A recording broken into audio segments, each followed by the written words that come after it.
In the remote villages of Russia, where ancient Slavic traditions run deeper than Orthodox Christianity, marriage isn't always between the living. These three verified accounts reveal what happens when the boundary between this world and the next dissolves on a wedding night. Welcome back to another spine-chilling episode. Tonight, we're leaving the neon-lit streets of Japan behind and venturing deep into the vast wilderness of Russia, where the forests stretch endlessly and the winters can kill you. But it's not the cold you need to fear, it's the traditions that have survived for over 1,000 years, buried beneath layers of Soviet suppression and Orthodox doctrine, yet still very much alive. In Russian folklore, there's a concept that Westerners struggle to understand, the idea that marriage is a form of death and rebirth. Traditionally, when a Russian bride crossed the threshold of her new home, she was said to die as a maiden and be reborn as a wife. The wedding dress she wore was the same dress she'd be buried in. The rituals surrounding her were identical to funeral rites. Even the path she took from her father's house was never retraced, the same precaution taken when carrying the dead to their graves. But what happens when this symbolic death becomes literal? What occurs when the spiritual realm interprets these ancient rites not as metaphor but as invitation? In the remote regions of the Russian north, in Karelia, Arkhangelsk, and deep in the Siberian taiga, locals whisper about marriages that shouldn't exist. Unions between the living and the dead. Weddings where only one participant draws breath. These aren't Chinese ghost marriages or French posthumous ceremonies. These are something far older and more terrifying. The stories I'm about to share aren't folklore. They aren't legends passed down through generations. These are documented accounts from the last 2 decades, verified by local authorities, witnessed by entire communities, and recorded by ethnographers brave enough to venture into regions where satellite phones don't work, and the nearest hospital is a 3-day journey by sledge. In Slavic tradition, the dead don't simply vanish.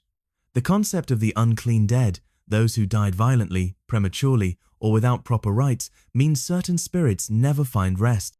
Among these restless souls, none are more dangerous than the Rusalka, the spirits of unmarried women who died young, forever trapped between maiden and wife, desperate to complete the transformation that death interrupted. But Rusalki aren't the only supernatural beings obsessed with marriage. The domovoi, household spirits that inhabit every Russian home, have been known to arrange unions between their living charges and otherworldly entities. And deep in the forests, where pagan traditions never fully died, there are things that wear white dresses and veils, entities that appear at crossroads and abandoned churches, waiting for a groom foolish enough to say, "I do." Tonight's first story takes place in the village of Medvezhye Ozero in the Arkhangelsk Oblast, a settlement so remote it doesn't appear on most maps. The second unfolds in the Karelian wilderness, where Finnish shamanic traditions merged with Slavic folklore to create something uniquely terrifying. Our final account comes from deep in Siberia, where a petroleum engineer encountered something that challenged everything he thought he knew about life, death, and the contracts we make between them. Before we begin, let me be clear. These stories deal with real cultural practices and genuine beliefs. In these remote communities, the supernatural isn't a matter of skepticism or faith, it's simply part of daily life, as real as the frost that forms on windows or the wolves that howl in the distance. So settle in, turn off the lights, and prepare yourself for 3 verified accounts of what happens when the ancient Russian saying proves true. Marriage is the grave of love, sometimes literally. Dmitry Volkov thought he'd escaped the suffocating traditions of his hometown when he left Medvezhye Ozero for Moscow University in 2019. The 23-year-old engineering student had spent 4 years in the capital, breathing the freedom of city life, dating modern women who wore jeans and spoke multiple languages. When his grandmother's telegram arrived short, desperate, written in the formal Russian that meant serious business, he almost ignored it. "Your grandfather dying. Come home immediately. Village matters require your attention." Medvezhye Ozero sits 400 kilometers northeast of Arkhangelsk, accessible only by a single dirt road that becomes impassable for 6 months of the year. 127 people, most of them over 60. The village exists because of the lake. It's named after Berlakia body of water, so perfectly round and deep that local legends claim it has no bottom. When Dmitry arrived in late October 2023, his grandfather was already gone. The funeral had been delayed 3 days, waiting for him. But that wasn't the only thing they'd been waiting for. "We need to discuss your arrangement," village elder Yelena Mikhailovna told him after the burial. She was a woman whose age remained a mystery, could have been 70, could have been 90. Her eyes held the weight of secrets. "What arrangement?" Dmitri asked, genuinely confused. The elder's expression didn't change. "Your grandfather made a contract before you were born, with the Lake families. You were promised to Alyona Sergeevna." Dmitri laughed, actually laughed out loud. This was exactly the kind of backward thinking he'd fled. "You can't be serious. Arranged marriages? This isn't the 19th century. "Alyona has been waiting for you," the elder continued, ignoring his protests. "She's been very patient, but patience has limits." "Then she can keep waiting. I'm leaving tomorrow." That night, alone in his grandfather's house, Dmitri was awakened by singing, a woman's voice, hauntingly beautiful, drifting across the water. He looked out the window toward Bear Lake. In the moonlight, he could see a figure in white standing at the water's edge. The smart thing would have been to stay inside. Instead, he found himself walking toward the lake, drawn by a melody that seemed to resonate in his bones. The woman was young, perhaps 20, with long blonde hair that moved in a wind he couldn't feel. Her dress was traditional Russian. The kind museum pieces were made of white linen with intricate red embroidery. "Dmitri Mikhailovich," she said without turning around. Her voice carried clearly across the water, though she was at least 50 meters away. "You came back." "Who are you?" She turned then, and his breath caught. She was perhaps the most beautiful woman he'd ever seen, but something was wrong with her eyes. They were too dark, too deep, like looking into the lake itself. "I am Alyona Sergeevna, your bride." "I don't have a bride. I don't even know you." She smiled, and when she did, he noticed her teeth were too white, too perfect. "But you do know me, Dmitri. You've known me since you were a child. I sang to you every summer when you visited your grandfather. I waited while you played by my shores. I waited while you grew into a man." Memory stirred summer evenings, a woman's voice across the water, his grandfather always pulling him away when the sun grew low. "You were always there." "I was always waiting. Our families made an agreement. Your grandfather's family would have prosperity, protection from the harsh winters, abundant fish from the lake. In return, the eldest son of each generation would marry into the Lake family." "The Lake family? We are the daughters of Bear Lake. We are older than your Orthodox churches, older than your Soviet state, older than Moscow itself. We have kept our bargains for 300 years. Dmitri wanted to run, but his feet wouldn't move. The rational part of his mind screamed that this was impossible, a dream, a hallucination brought on by grief and the shock of returning home. But another part, the part that remembered childhood summers and his grandfather's warnings about respecting the old ways, recognized the truth. "Your grandfather honored the agreement," Alyona continued, "as did his father, and his father's father. Now it's your turn. And if I refuse?" Her smile disappeared. When she spoke again, her voice carried the sound of waves against stone, of ice forming on still water. "The last man who refused was your great-uncle Pavel. In 1987. They found him under the ice in spring. The fish had been at him, but his eyes were still open, still looking up through the frozen water, still waiting." Dr. Irina Petrovskaya, an ethnographer from St. Petersburg University, was conducting field research on dying Karelian folk traditions when she witnessed something that changed her understanding of what was possible. It was July 2022, and she'd been living in the village of Vyatsalia for 3 weeks, documenting the last native speakers of the Karelian language. The village sat near the Finnish border, in a region where Orthodox Christianity had never fully displaced the older shamanic traditions. Here, the forest spirits were still fed with offerings of bread and salt. Here, unmarried women still carried iron nails in their pockets to ward off the rusalka. "There's a wedding tonight," her host, 74-year-old Marfa Ivanovna, announced over breakfast. "In the forest. You should document it." Irina was excited. Traditional Karelian forest weddings were incredibly rare, mentioned in ethnographic texts, but seldom witnessed by outsiders. "Who's getting married?" Marfa's expression was carefully neutral. "Pyotr Nikolaevich's boy, Andrei. He found a bride in the forest." This struck Irina as odd. Andrei was barely 18, awkward, had never shown interest in girls. The kind of young man who spent his days fixing engines and his evenings playing computer games on an ancient laptop. Where did he find her? "I've met everyone in the village." "Not everyone who lives here is from the village," Marfa replied cryptically. That evening, Irina followed a procession of villagers deep into the Karelian forest. They carried traditional wedding gifts, bread, salt, silver coins, and bottles of vodka, but their faces held no joy. This felt more like a funeral march than a wedding celebration. They stopped in a clearing dominated by an ancient birch tree whose trunk was scarred with symbols that predated Cyrillic writing. Someone had built an altar from stones at its base. Candles flickered in glass jars, their light revealing offerings of forest flowers and small animal bones. Andrei stood beside the tree, wearing a traditional Russian wedding shirt that was too large for his thin frame. His face was pale, his eyes wide with what looked like terror. But it wasn't until Irina saw his bride that she understood why. The young woman was perhaps 19, with pale skin that seemed to glow in the candlelight. Her hair was white as birch bark, and her dress appeared to be woven from spider silk and morning dew.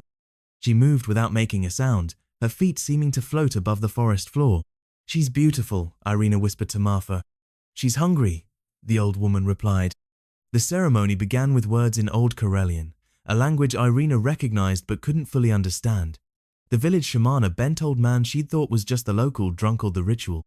His voice carried clearly through the trees, but as the chanting continued, Irina realized other voices were joining in, voices from the forest itself. The bride never spoke. She simply watched Andrei with eyes that reflected the candlelight like pools of black water. When the shaman gestured for them to drink from a shared cup, she pressed her lips to the rim, but Irina never saw her swallow. "Why isn't she speaking?"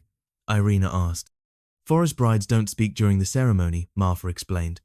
"They speak after, in their own language, with their own voice." The ritual reached its climax when the shaman bound their hands with what appeared to be human hair-long, white strands that moved in windless air. As he tied the final knot, every candle in the clearing went out simultaneously. In the absolute darkness, Irina heard the bride speak for the first time, but the voice that came from her throat wasn't human.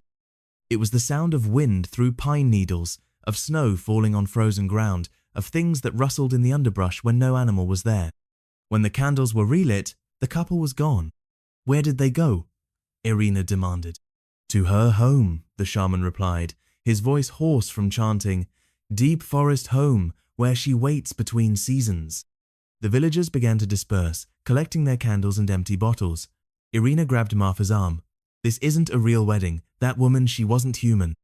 "Real is different in the forest," Marfa said gently. "Andrei wanted a bride.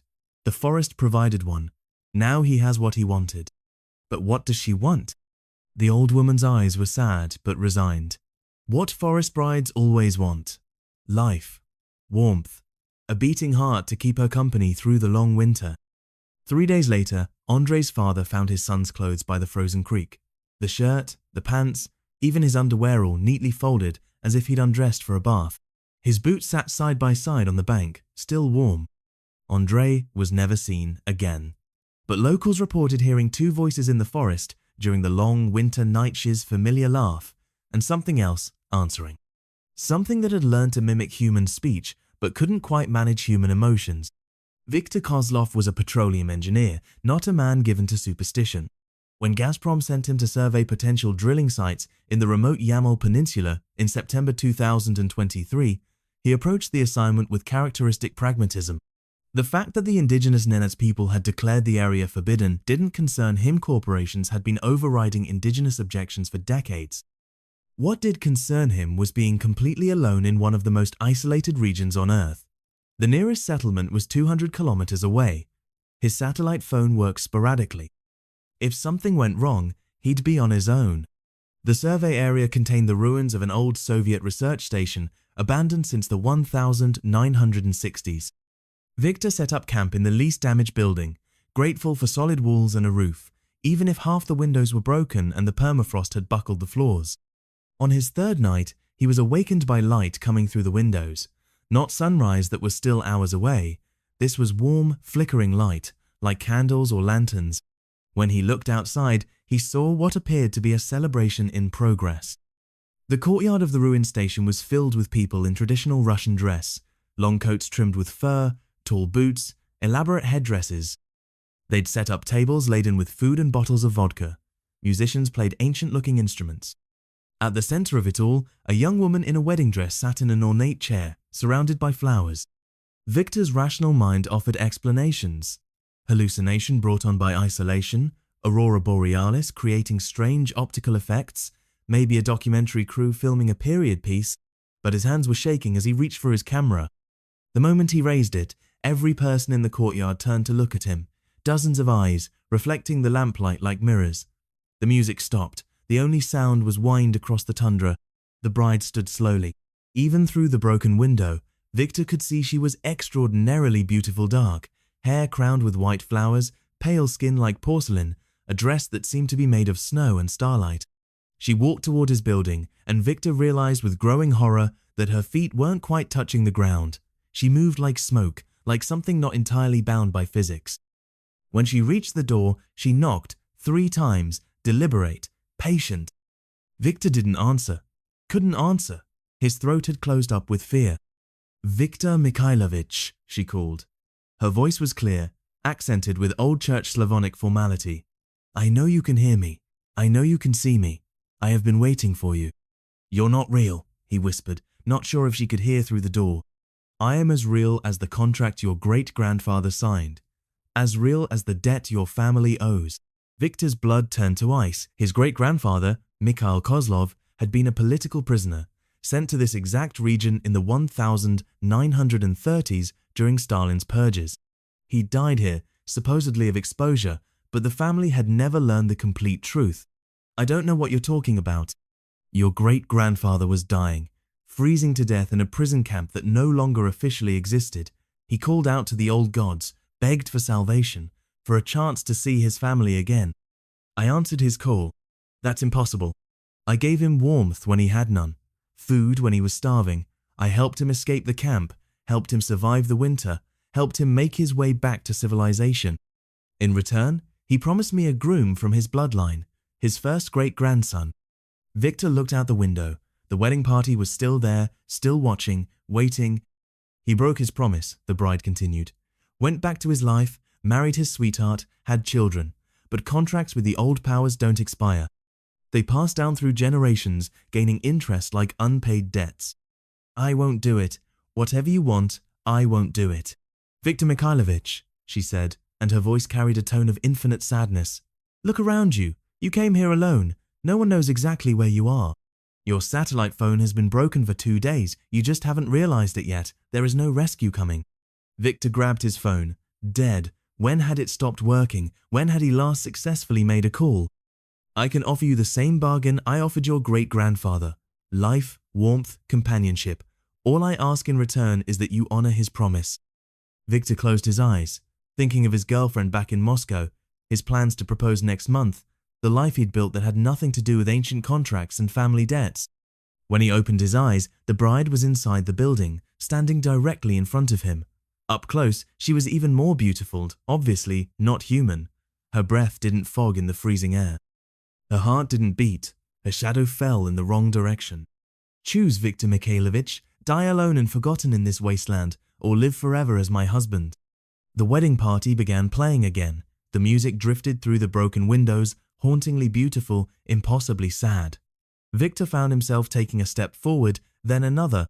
When the Gazprom helicopter finally located Victor's camp a week later, they found his equipment neatly packed, his notes complete, and a message scrawled on the wall in what appeared to be his handwriting. "Contract fulfilled. Gone home."